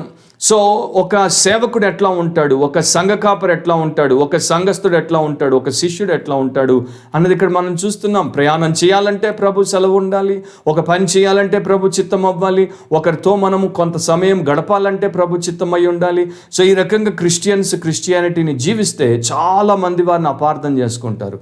ఎందుకంటే మరి ప్రభు సెలవు లేకుండా వీరు ఏమీ చేయరు. నాకు మొన్న ఒక పేద పాస్టర్ ఫోన్ చేసి, అన్న మీరు అందరికీ హెల్ప్ చేస్తారు, నాకు హెల్ప్ చేయట్లేదు అన్నప్పుడు నేను అన్నాను, అందరికీ చేయమన్నాడు, నీకు చేయొద్దు అన్నాడు అనేసి. ఆయన చెప్తే కదా నేను చేసేది, ఆయన కదా మేనేజర్, నేనేంటి ఆయన యొక్క సర్వెంట్ని, ప్యూన్ని. ఆయన ఈ డబ్బు తీసుకుపోయి వీడికి ఇవ్వు, ఈ డబ్బు తీసుకుపోయి వాడికి ఇవ్వమంటే ఇస్తాను, ఆయన లిస్టులో నీ పేరు లేదు, నన్ను ఎందుకు అంటున్నావు అని నేను అన్నాను. సో ఇలాంటి వాళ్ళకి అర్థం కాదు, ఏం అర్థం కాదు, ఆ సేవకుడు ప్రభు సెలవైతేనే చేస్తాడు, లేకపోతే చెయ్యడు అని. సో ఈ పాటికి మీలో కూడా చాలామంది నన్ను అపార్థం చేసుకున్నారు, అది అనేసి. ఒకటి గుర్తుపెట్టుకోండి, ప్రభు చిత్తమైతే, ప్రభు సెలవైతేనే నేను చేస్తాను, లేకపోతే నేను చెయ్యను. మీకు అందరికీ తెలుసు, యేసు తర్వాత పౌలే నాకు నడిపించే ఎగ్జాంపుల్ అని. ఇంకో 2 విషయాలు కూడా నేను మీకు చూపిస్తాను. ఫిలిప్పీ 2వ అధ్యాయంలో అపోస్తలైనటువంటి పౌలు మరలా ఈ రకంగా చెప్తాడు. 19వ వచనం అంటే Philippians 2:19, నేనును మీ క్షేమము తెలుసుకొని ధైర్యము తెచ్చుకొని నిమిత్తము తిమోతిని శీఘ్రముగా మీ వద్దకు పంపుటకు ప్రభు అయిన యేసునందు నిరీక్షణ ఉంచుచున్నాను. అంటే I'm waiting for his approval. If Jesus allows me, if Jesus approves this plan, then I can send Timothy to you అని ఫిలిప్పీలకు రాస్తున్నాడు. ఆ తర్వాత అక్కడే 24వ వచనాన్ని కూడా మీరు చూస్తే, నేనును శీఘ్రముగా వచ్చేదనని ప్రభువుని బట్టి నమ్ముచున్నాను. సో ప్రభు కూడా నన్ను అనుమతించి మీ దగ్గరికి పంపుతాడని నమ్ముచున్నాను. ఇక్కడ ఇంకా చాలా చూపించవచ్చు, కానీ టైం లేదు. ఇదేంటి అంటే, this is the language and this is the life of a true Saint of God. ఒక నిజమైనటువంటి పరిశుద్ధుడు, దేవుడి బిడ్డ ఈ రకంగా మాట్లాడతాడు, ఈ రకంగా బ్రతుకుతాడు. సో గుర్తుపెట్టుకోండి, ప్రభు చిత్తమైతే, ప్రభు సెలవైతే, ప్రభు అనుమతిస్తేనే మన జీవితంలో మనము అది చేస్తాం. అసలు ఆయన అనుమతుంటేనే మనం జీవంతో బ్రతికి ఉంటాం. ఆ తర్వాత ఇదైనా చేస్తాం, లేకపోతే అదైనా చేస్తాం. ఎన్నో అనుకోవచ్చు, ఎన్నో ప్లాన్స్ గీయొచ్చు, కానీ దేవుడు ఒక్కొక్క దాన్ని అనుమతించి 4 అనుమతించకపోతే వాటిని తీసి పారవేయాలి. ఇతరులు ఏమనుకుంటారు, ఏమైనా అనుకోనివ్వండి, మనకేంటి చెప్పండి. మనకు కావాల్సింది ప్రభు ఏమనుకుంటాడు, ఏమంటాడు, అది తప్ప మనకి ఇంకొక దాంతో సంబంధమే లేదు. సో ఈ రోజు నుండి అయినా గుర్తుపెట్టుకోండి, ప్రభు చిత్తమైతే, ప్రభు సెలవైతే అన్నది మీ లాంగ్వేజ్ అండ్ మీ లైఫ్గా ఉండాలి. అప్పుడు మీరు సేఫ్గా ఉంటారు. అరబ్బులకు ఒక అలవాటు ఉంది, ఇప్పటికి కూడా ప్రపంచవ్యాప్తంగా ముస్లింల నోట పదే వినబడేటువంటి అదే మాట ఏంటంటే, ఇన్షా అల్లా అంటే గాడ్ విల్లింగ్, దేవుడి చిత్తమైతే. భోజనానికి రండి బ్రదర్, దేవుడి చిత్తమైతే వస్తాం. నమాజ్కి వస్తున్నారా బ్రదర్, దేవుడి చిత్తమైతే వస్తాం. దుకాణం తీస్తున్నారా బ్రదర్, దేవుడి చిత్తమైతే తీస్తాం. పెళ్ళికి పోతున్నారా బ్రదర్, దేవుడి చిత్తమైతే పోతాం. ఇంకొకటి చెప్పండి, దేవుడి చిత్తమైతే. ప్రతిదానికి ఇన్షా అల్లా అంటారు. ఒకప్పుడు మెథడిస్టులు కూడా ప్రతిదానికి డియోవలెంట్ అనేవారు, అంటే గాడ్ విల్లింగ్ అని లాటిన్ భాషలో అనేవారు. ఈ రోజున అది అలవాటు పోయింది అండ్ ఆచరణలో కూడా కనపడకుండా పోయింది. 139వ కీర్తనలో ఒక చక్కని ఆసక్తికరమైనటువంటి విషయం ఉంది. దాన్ని నేను మీ దృష్టికి తీసుకొని వస్తాను. 16వ వచనం, Psalm 139 and 16. నేను పిండమునై ఉండగా నీ కన్నులు నన్ను చూచెను, నియమింపబడిన దినములలో ఒకటైనా కాక మునిపే నా దినములన్నీయు నీ గ్రంథములో లిఖితములాయను. సో కీర్తనకారుడు ఏమంటున్నాడు, దేవా నేను ఇంకా బయటికి రాకముందే, తల్లి గర్భము నుండి నా దినాలు ప్రారంభము భూమి మీద కాకముందే నా దినాలన్నీ కూడా నీవు నా లైఫ్ డైరీలో రాసేసావు. ఎప్పుడైనా మీరు నా ప్రియ సహోదరి సహోదరుడా ఈ వాక్యాన్ని బట్టి ఈ రకంగా ఆలోచించారా? దేవుడు 2020లో నీ యొక్క లైఫ్ని 365 డేస్ January 1st 2020 నుండి 31st December 2020 వరకు ఆల్రెడీ నీ లైఫ్లో ఏ రోజు ఏం కావాలో ఏం జరగాలో రాసి పెట్టాడు. దాన్ని నేను తెరిచి చూసుకోవాలి, తెలుసుకోవాలి, ఆ ప్రకారం నా జీవితాన్ని ఈ 2020లో జీవించాలని ఎప్పుడైనా నువ్వు ఆలోచించావా? నాకు తెలుసు 99% ఆఫ్ ద పీపుల్ ఆలోచించలేదు అని. కానీ బైబిల్ చెప్తోంది. అందుకే నేను అంటాను, బైబిల్ని చదవండి, దేవుడి మాటను తెలుసుకోండి, దేవుడి మనస్సు అర్థమవుతుంది, అప్పుడు మీ మార్గము సుగమం అవుతుంది. సో నేను ఏది చేయాలి ఏది చేయకూడదు ఆల్రెడీ నా డైరీలో రాశాడు, నాకు తెలుపుతాడు, నాకు చూపుతాడు. దాని ప్రకారం నా లైఫ్ని నడిపించుకుంటే నాకు ఇబ్బందులు ఉండవు. కానీ చాలాసార్లు దాని ప్రకారం నేను ఉండకపోతే చాలా పెద్ద సమస్యల్లో పడిపోవాల్సి వస్తుంది. అందుకనే సమయము మంచిది కాదు, దినములు చెడ్డవి కనుక మీరు ఏ రకంగా బ్రతకాలని బైబిల్ హెచ్చరిస్తోంది. ఇందు నిమిత్తమే మీరు అవివేకులుగా ఉండకుండానట్లు దేవుని చిత్తం ఏంటో తెలుసుకోమని కూడా దేవుడి వాక్యము చెప్తోంది. ఒక మాట దేవుడి చిత్తం గురించి చెప్తాను. బైబిల్ మీరు చదివితే దేవుడి చిత్తమును చేయటం ద్వారా కలిగే లాభాలు అన్నీ కాదు, చాలా. దేవుడి చిత్తమును చేసి నష్టపోయిన వాడు, సిగ్గుపరచబడిన వాడు ఒక్కడంటే ఒక్కడు లేడు. దేవుని చిత్తమును చేయక నష్టపోయిన వాడు, సిగ్గుపరచబడిన వారు ఎంతమంది ఉన్నారో అంతమంది, 100కి 100 ఆ రకంగా ఉన్నారు అని చెప్పచ్చు. సో దేవుడి చిత్తం చేస్తే ఏం జరుగుతుంది? 1 యోహాను 2:17 లోకమును దాని ఆశయు గతించిపోవచ్చున్నవి, కానీ దేవుని చిత్తమును జరిగించువాడు మాత్రమే నిరంతరమును నిలుచును. కరోనా కాలంలో నిలుస్తాడు, కరోనా కాలం పోయిన తర్వాత కూడా నిలుస్తాడు. ఒక దేశంలో మరి ఫ్రైబర్గ్ క్యాథీడ్రల్లో ఒక ముసలాయన ఆర్గనిస్ట్ ఉండేవాడు. అక్కడ ఒక ఫేమస్ ఆర్గన్ ఉండేది. అక్కడికి ఒక యవనస్తుడు సందర్శకుడు వచ్చాడు. సో లోపలికి వచ్చినప్పుడు ఒక్కసారి మీ ఆర్గన్ని వాయించవచ్చా అంటే ఆ ముసలాయన అన్నాడు, ఇంతవరకు దీన్ని ఇద్దరే వాయించారు, మొదట నేను వాయించాను, నేను రిటైర్ అయిన తర్వాత ప్రస్తుతం ఉన్న చర్చ్ ఆర్గనిస్ట్ వాయిస్తున్నాడు, వేరే వాడికి దీంట్లో ఏ రకంగా కూడా అనుమతి లేదు అన్నాడు. కానీ ఆ యవనస్తుడు మరీ బతిమలాడుకున్నాడు. చాలా అమాయకంగా దీనంగా బతిమలాడేసరికి పెద్ద ఆయనకి ఎందుకో సర్లే ఒక్కసారి అనేసి మూత తీశాడు. జస్ట్ ఒక్కసారి ప్లే చేసి లేచిపో అని చెప్పాడు. సో ఆయన కూర్చొని ఒక్కసారి అట్లా స్టార్టింగే అట్లా వాయించేసరికి ముసలోడు వెనక్కి తగ్గాడు, వెనక్కి పోయి నిలబడ్డాడు. అద్భుతంగా 5 నిమిషాలు ఆ యవనస్తుడు ఆ కథీడ్రల్ అంతా కూడా మాగే పరలోక సంబంధమైనటువంటి సంగీతాన్ని వినిపించి మూత మూసి థ్యాంక్ యూ వెరీ మచ్ అన్నప్పుడు ఈ ముసలాయన ఆయన అడిగాడు, మీ పేరేంటి అని. అప్పుడు ఆ యవనస్తుడు పేరు చెప్పాడు, నా పేరు ఫెలిక్స్ మెండల్సన్. ఫెలిక్స్ మెండల్సన్ ప్రపంచ ప్రఖ్యాతిగాంచినటువంటి సంగీత విద్వాంసుడు. ఒకవేళ ఆ ముసలి వ్యక్తి అతనికి తన యొక్క ఆర్గన్ని తాకే అవకాశం ఇవ్వకపోతే ఆ పర సంబంధమైనటువంటి మ్యూజిక్ని అతడు వినకుండానే చనిపోయేవాడు.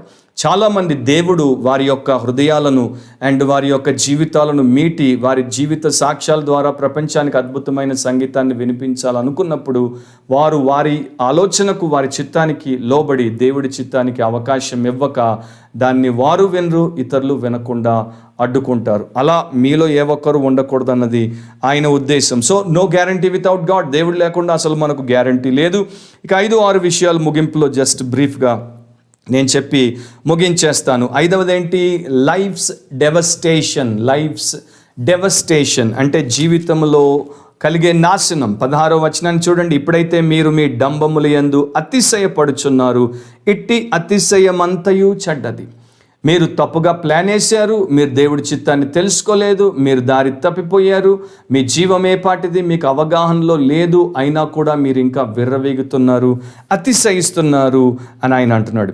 సో రేపటి యాక్టివిటీ గురించి లేకపోతే భవిష్యత్తులో జరగబోయేటువంటి అకాంప్లిష్మెంట్ గురించి, అచీవ్మెంట్ గురించి మనుషులు ప్రస్తుతము విర్రవీగుట, అతిశయించుట అంతా కూడా చెడని, పాపమని, సర్వశక్తిమంతుడగు దేవుని ఎదుట ఎగిరిపడుట అని దేవుని వాక్యం మనకి చెప్తోంది. అండ్ ఈ కాలపు క్రిస్టియానిటీలో పరిస్థితి సేవకుడిగా నాకే బాగా తెలుసని నేను అనుకుంటున్నాను. ఎందుకంటే ఈ కాలపు క్రిస్టియానిటీలో ఇక ఈ లైన్లు 2-3 నేను తెలంగాణ భాషలోనే చెప్తాను, ఎందుకంటే మనందరం ప్రస్తుతం తెలంగాణలో ఉన్నప్పుడు అలా చెప్పడం బాగుంటుంది. ఈ కాలపు క్రిస్టియానిటీలో చాలా విర్రవీగుడు, చాలా తలదిరుగుడు, చాలా గాలికెగురుడు, చాలా మదమెక్కి కదము తొక్కుడు కనబడుతుంది. సో దేవుడు ఏం చేయాలా? మానవుని అతిశయాన్ని అణుచుడు చేయాల. కనుక ఇప్పుడు అణుస్తున్నాడు అని అనుకుందాం. ఏదో రకంగా దేవుడు అనుస్తాడు. అతిశయం మంచిది కాదు, అహము మంచిది కాదు. సో దేవుడు అనచాలి. అండ్ ఈరోజు చాలామంది అనచబడుతున్నారు. ప్లాన్స్ అన్నీ డిస్ట్రాయ్ అయిపోయాయి. ఫ్యూచర్ మనకి ఇప్పుడు తెలియదు. అండ్ మన చేతుల్లో దేవుడు ఏమి నియమించాడో అది తప్ప ఇక మనకు ఒక దిక్కు లేదు అన్నది గుర్తుపెట్టుకోవాలి. సో ఈ చెడు అన్నది ఏంటంటే useless or good for nothing అని అర్థం అనమాట. ఈ యొక్క వెయిన్ బోస్టింగ్, ఎంప్టీ బోస్టింగ్, దానివల్ల ఏ ప్రయోజనం కలగదు, దానివల్ల నష్టం కలుగుతుంది. ఈ ప్రజలు ఎందుకని అతిశయిస్తున్నారు, ఎందుకని ఆ పాపంలో పడ్డారు? 3 కారణాలు ఉన్నాయి. ఒకటి, ఫస్ట్ వారిలో ఈ యొక్క యాకోబు 4వ పత్రికనే చూస్తే వరల్డ్లీనెస్ ఉంది, లోకతత్వం ఉంది, లోకాన్ని ప్రేమించేవారు.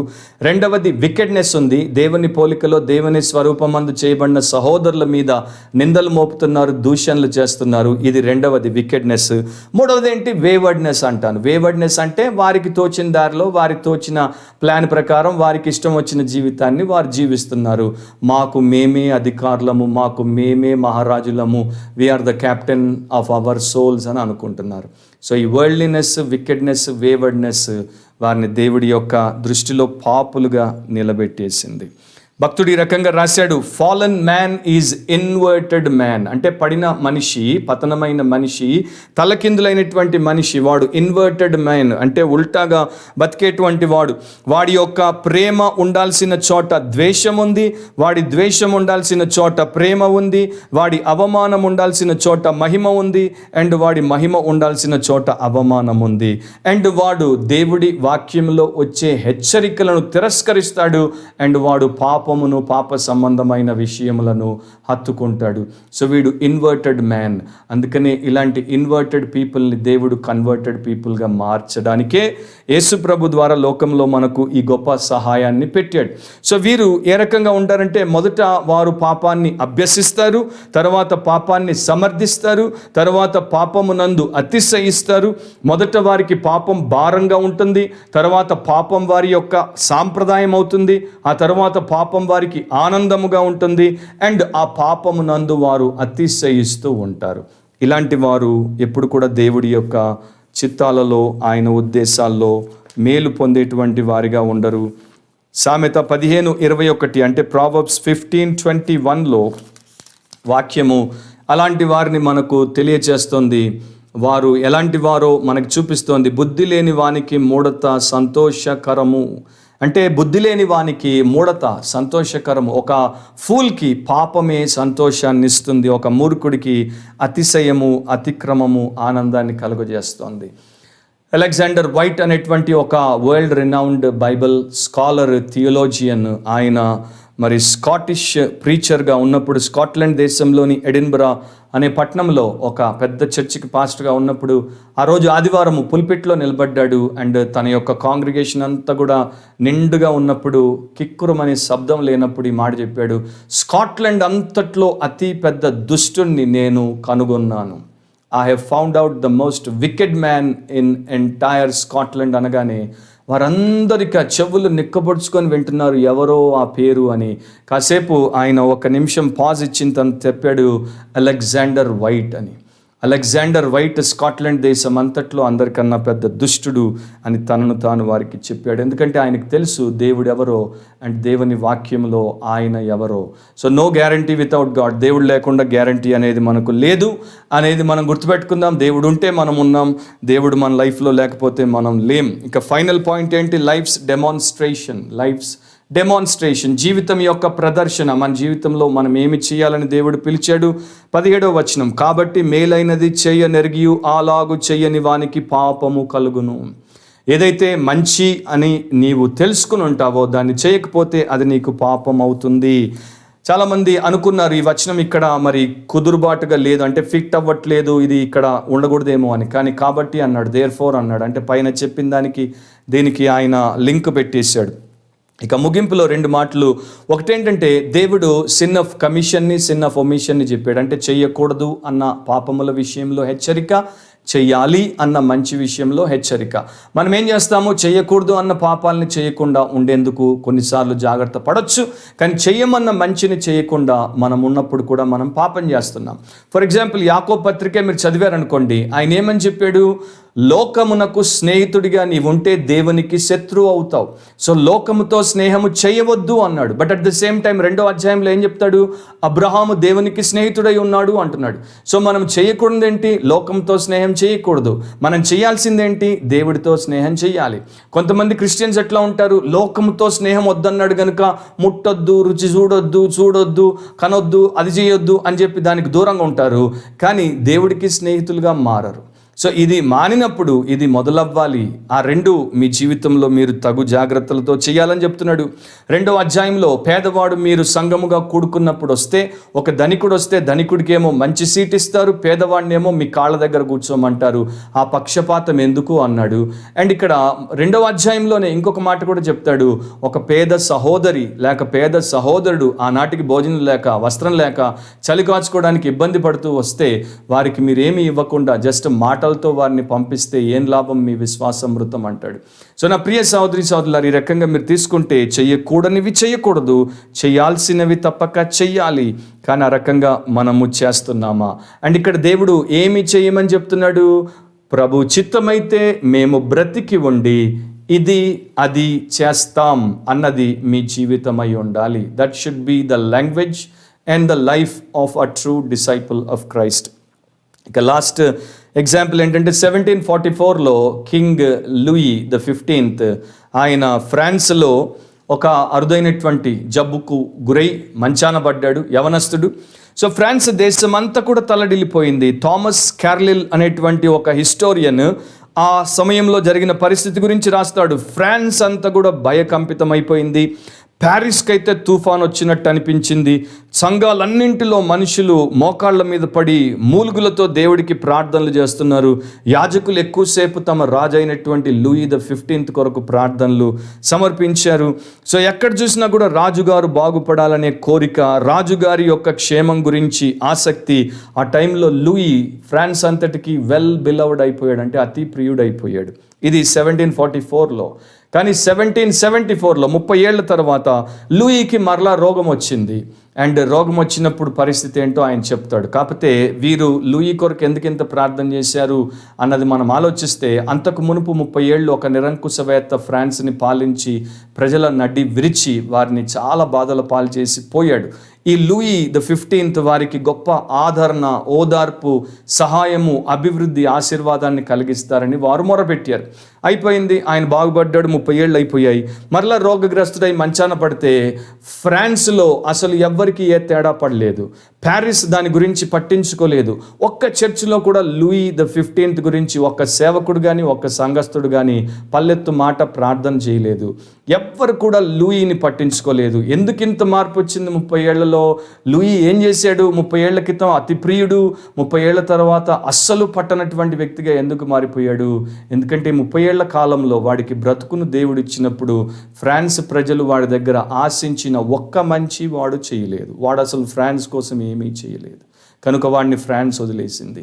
మరి నీ జీవితాన్ని, నా జీవితాన్ని దేవుడు మనకిచ్చినప్పుడు నీవు నేను మనము అల్పకాలం ఉండే ఆవిరి వంటి వారం అని ఎరిగి దేవుడి కోసం ఏమీ చేయకుండా మన కోసం ఏమేమో చేసుకుని ఏదేదో రకంగా మన జీవితాల్లో సంతోషపడి బాగా తిని తాగి తందనలాడి ఒక రోజున బకెట్ తన్నేద్దాం అనుకుంటే నీవు రేపు పరలోకానికి వస్తావా? వచ్చినా అక్కడ ఎవరైనా నిన్ను బట్టి సంతోషిస్తారా?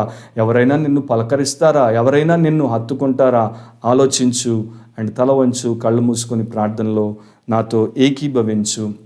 నా ప్రియ సహోదరి సహోదరుడా, there is no guarantee without God. దేవుడు మన జీవితాల్లో లేకుండా మన జీవితానికి గ్యారంటీ లేదు. దేవుడు లేకుండా లోకంలో మనకు జీవితమే లేదు అన్నది దేవుని యొక్క వాక్యము. సో ఏ పరిస్థితుల్లోనైనా గుర్తుపెట్టుకుందాం, ప్రభు చిత్తమైతే బ్రతుకుంటాం, ప్రభు చిత్తమైతే ఇది చేస్తాం, ప్రభు చిత్తమైతే అది చేస్తాం.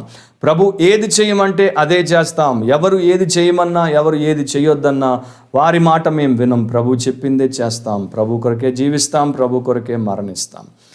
ఆ రకంగా నీవు నీ జీవితాన్ని ఎంతవరకు నీ చిత్తానుసారంగా నీవే ప్రభు అని, నీకు నీవే ప్రభు అని, రాజు అని బతికి ఉంటే ఇప్పుడైనా అతిశయం వదులు, అహంకారం వదులు. ఆయన పాదాలు పట్టుకో, పాప క్షమాపణ పొందు, యేసు రక్తంలో కడుగుబడు, శుద్ధి చేయబడు, రక్షణ పొంది ఆయనను గణపరచునట్లు జీవించు. మేలైన దానిని ఎరిగి ఉండి ఆ ప్రకారము చెయ్యని వానికి అది పాపమగును అని బైబిల్ చెప్తోంది. సో మనకి ఏది మేలని దేవుడు చెప్పాడో దాన్ని చేద్దాం, దాని ద్వారా దేవుడిని మహింపరుద్దాం, మనుషులకు మేలును చేసి మిగిలిపోదాం. అండ్ రక్షించబడి విశ్వాసులుగా ఉన్నటువంటి వారు ఈ రకంగా జీవించని ప్రతి ఒక్కరూ తమను తాము తమ సెల్ఫ్ కాన్ఫిడెన్స్ని విరుచుకొని తమ సేవియర్ మీదే కాన్ఫిడెన్స్ని కలిగి ఆయన కొరకు జీవించాల్సిందిగా దేవుడు మనతో మాట్లాడుతున్నాడు. ఆ రకంగానే మేము మీరు ఆ రకంగా జీవించుదుము కాక. పరిశుద్ధుడైన మా తండ్రి, మరొకసారి మీరు మా దేవుడని, మీరు మా ప్రభు అని, మీరు మా అధిపతి అని, మీరు మాకు సమస్తాన్ని అనుగ్రహించువారని, మీ ఆలోచన చొప్పున మీ యొక్క చిత్తం మేరకే మేము మా జీవితాలు జీవించాలని, మేము కేవలం నిమిత్త మాత్రులమని, మా జీవము ఆవిరి వంటిదని, అల్పకాలం ఉండునదని, ఇప్పుడు కనబడి అంతలో మాయమైపోవారమని గ్రహించి ఆ ప్రకారము వివేకముతో జీవించుటకు నిరంతరము నిలుచున్నట్లు నీ చిత్తమునే చేయుటకు సహాయం చేయమని ప్రార్థిస్తున్నాం. నా పాపాన్ని క్షమించండి, మా పాపాన్ని క్షమించండి. ఎవరైతే రక్షణ కొరకు ప్రార్థిస్తున్నారో వారిని రక్షించండి. ఎవరైతే వారి యొక్క జీవితంలో మార్పు కొరకు ప్రార్థిస్తున్నారో వారిని మార్చండి. ఎవరైతే రూపాంతరం కొరకు ప్రార్థిస్తున్నారో వారిని రూపాంతరపరచండి. అండ్ మా ప్రతిదినము ప్రతి గడియ ప్రభు చిత్తమైతే బ్రతుకుంటాం, ఇది అది చేస్తాం అన్నట్లు జీవించట కృప చూపించమని యేసు శ్రేష్టమైన నామమును అడిగి ప్రార్థిస్తున్నాం తండ్రి. ఆమేన్.